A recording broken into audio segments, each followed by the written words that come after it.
અપાર one nation one student ID કાર્યક્રમનો એક મહત્વપૂર્ણ ભાગ છે, જેની રાષ્ટ્રીય શિક્ષણ નીતિ એટલે કે એનઈપી 2020 અંતર્ગત શરૂ કરવામાં આવશે. આ પહેલ શૈક્ષણિક દસ્તાવેજોની વ્યવસ્થિત નોંધણી, શૈક્ષણિક પારદર્શિતા સુનિશ્ચિત કરવા તેમજ વિદ્યાર્થી ગતિને સરળ બનાવવા માટે રચાઈ છે, જે પ્રશાસનિક પ્રક્રિયાઓને વધુ અસરકારક બનાવે છે. તો અમદાવાદમાં અપાર automated permanent academic account registry કાર્યક્રમના અમલ માટે મહત્વપૂર્ણ પગલું ભરવામાં આવ્યું છે, જેમાં આઈપી મિશન સ્કૂલ અમદાવાદ ખાતે એક સમર્પિત સમૂહ ટીમની સ્થાપના કરવામાં આવી છે. આ કાર્યક્રમમાં અમદાવાદ જિલ્લા શિક્ષણ કચેરીના અધિકારીઓ, શાળાના પ્રિન્સિપાલ, શિક્ષકો અને ઈ ગવર્નન્સ પ્રતિનિધિઓ ઉપસ્થિત રહ્યા હતા. અપાર one nation one student ID કાર્યક્રમનો એક મહત્વપૂર્ણ ભાગ છે.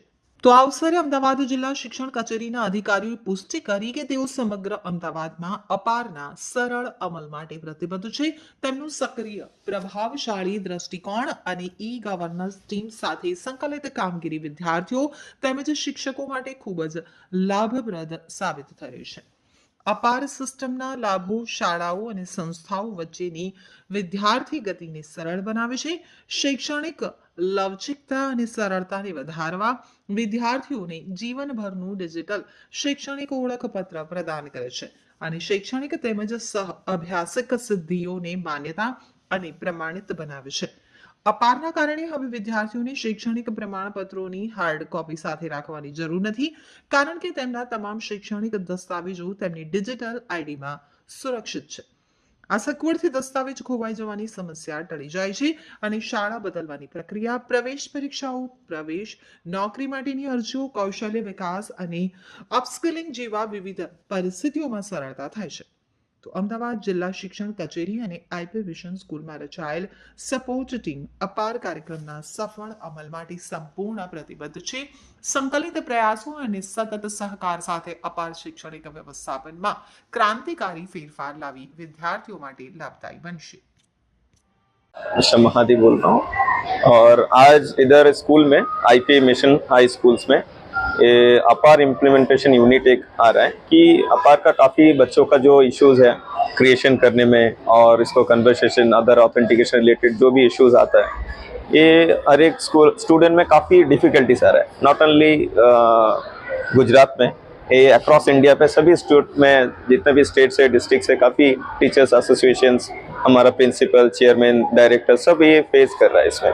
तो एक हर एक स्कूल में अभी इंडिया में सब जगह पे हो रहा है. अभी गुजरात में अहमदाबाद का सिटी का जितने भी स्कूल्स है और धीरे धीरे और भी जितने भी डिस्ट्रिक्ट्स है, सारा डिस्ट्रिक्ट्स में हमें यूनिट को एस्टेब्लिशमेंट करने जा रहे हैं कि ये जो भी इश्यूज़ हैं ये टीचर्स को या चेयरमैन, हमारा डायरेक्टर और प्रिंसिपल्स को ये बार बार डिफ़िकल्टीज ना आए कि बच्चों का कंसर्न फॉर्म लेना, पेरेंट्स से बार बार मीट करना, आधार रिलेटेड जो भी इश्यूज आना, ये सारा कुछ स्कूल में एक डेडिकेटेड टीम रहेगा, उसी से रिजॉल्व हो जाए, कंप्लीट हो जाए.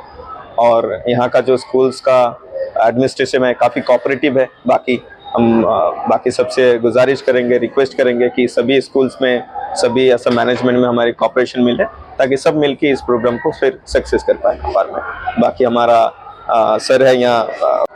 નમસ્કાર, મારું નામ રાજેશ માકડિયા છે. જિલ્લા શિક્ષણ અધિકારી કચેરી અમદાવાદ શહેરમાંથી એઈઆઈ તરીકે અહીં આગળ આવું છું. અને આજે આપણી વચ્ચે દિલ્હીની ટીમ જે આવી છે અહીં આગળ આઈપી મિશન સ્કૂલની અંદર જે અપાર આઈડીની જે બાળકોના જનરેટ કરવાના છે અને એની અંદર જે પ્રોબ્લેમ્સ આવે છે, તો એ પ્રોબ્લેમ્સ શાના માટે આવે છે, કઈ રીતના આવે છે, અને ઘણી વખત એવું પણ થાય છે કે બાળકોના આઈડી બધા એક સરખા હોય છે, સેમ હોય છે, એમ છતાં પણ સર્વરની અંદર એ રિજેક્ટ થઈ જાય છે. તો એ રિજેક્ટ શા માટે થાય છે અને સ્કૂલ્સને પ્રોબ્લેમ થાય છે, વાલીઓને પ્રોબ્લેમ થાય છે, બાળકોને પ્રોબ્લેમ થાય છે. તો એ પ્રોબ્લેમ સોલ્વ માટે ટીમ છે આખી દિલ્હીથી અહીં આગળ આવી છે અને આખા અમદાવાદની અંદર જે સ્કૂલોની અંદર જ્યાં જ્યાં પણ વધારે પ્રોબ્લેમ્સ છે એ પ્રોબ્લેમ સોલ્વ કરવાનું કામ છે એ આ ટીમ્સ છે એ કરશે. અને આપણું જો વધારે પ્રોબ્લેમ આવશે તો એ ત્યાં આગળ સેક્રેટરીને પણ રજૂઆત કરશે અને જે કંઈ સોલ્યુશન હશે એમના દ્વારા આવશે, જેથી કરીને આપણા ગુજરાતની જે સ્કૂલો છે એને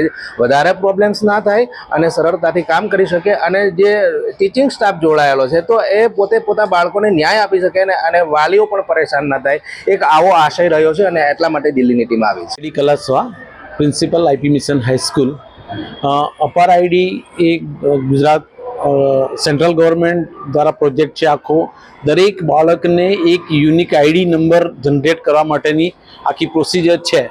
પરંતુ ગુજરાતની અંદર સ્કૂલ લેવલે અમે જે કામ કરી રહ્યા છીએ એમાં સૌથી મોટો પ્રોબ્લેમ બાળકોના આધાર કાર્ડ સાથે મિસમેચ જે થાય છે તે છે. અને એનું સોલ્યુશન જો આવી જાય તો આ પ્રક્રિયા ઘણી ઝડપથી આગળ વધે એમ છે. હાલમાં દિલ્હીમાંથી જે ટીમ આવી છે એની સાથે મળીને અમદાવાદ શહેરની અંદર આ પ્રોબ્લેમ સોલ્વ કરવા માટે થઈ અને અમે પ્રયત્ન કરી રહ્યા છે. અને એ દિશામાં આજે પ્રથમ સેમિનાર આઈપી મિશન સ્કૂલમાં યોજવામાં આવેલો છે, જે સારો છે અને એના માટે અમે thankful Gujarat government. Good morning. અપાર આઈડી માટેનો જે કેમ્પ આઈપી મિશન શાળા સંકુલ રાયખેડમાં રાખવામાં આવેલો છે એના માટે અમે ભારત સરકાર અને ગુજરાત સરકારને ધન્યવાદ આપીએ છીએ. મહાદેવ સર અને ડી ઓફિસમાંથી અધિકારીગણ અમારી સાથે છે અને આ કેમ્પનું મહત્ત્વ આપ બધા જ સમજતા હશો. આપણે ઘણા સમયથી અપાર આઈડી જનરેટ કરવાને માટે પ્રયત્ન કરી રહ્યા છે, પણ કોઈક ને કોઈક રીતે આધાર કાર્ડ મેચ થતા નથી, જીઆરના નામ સાથે ડેટા મેચ થતો નથી ને અપાર જનરેશન એક મોટો પડકાર બની ગયું છે. એવા સમયોમાં અને એવા સંજોગોમાં આ કેમ્પ સાચા અર્થમાં ઉપયોગી, અસરકારક અને આપણને બધાને એક ચોક્કસ દિશા સૂચન દર્શાવનારો બની જશે એવું અમારું ચોક્કસપણે માનવું છે. જે સર અહીંયા આગળ ઊભા છે એમની સાથે જે ચર્ચા થઈ એ પ્રમાણે એક ડેડિકેટેડ યુનિટ દરેક સ્કૂલમાં મોકલવામાં આવનાર છે, જે લોકો દરેક સ્કૂલમાં બેસશે, દરેક શાળાની સમસ્યા સમજશે અને એમના દ્વારા જ આધાર કાર્ડ રિલેટેડ જે કંઈ પણ ક્વેરીઝ છે એનું સોલ્યુશન લાવવામાં આવશે અને સરળતાથી અપાર આઈડી જનરેટ કરીને જે એનઈપી 2020 છે એમાં જે ગોલ છે એને ફૂલફિલ કરવાની દિશામાં આ પ્રયત્નને અમે શાળા તરીકે બિરદાવીએ છીએ. અમારા મેનેજમેન્ટ તરફથી પણ અમે બિરદાવીએ છીએ અને શુભેચ્છા પાઠવીએ છીએ કે આ કેમ્પ આગળ જતાં વધુ સફળતા પ્રાપ્ત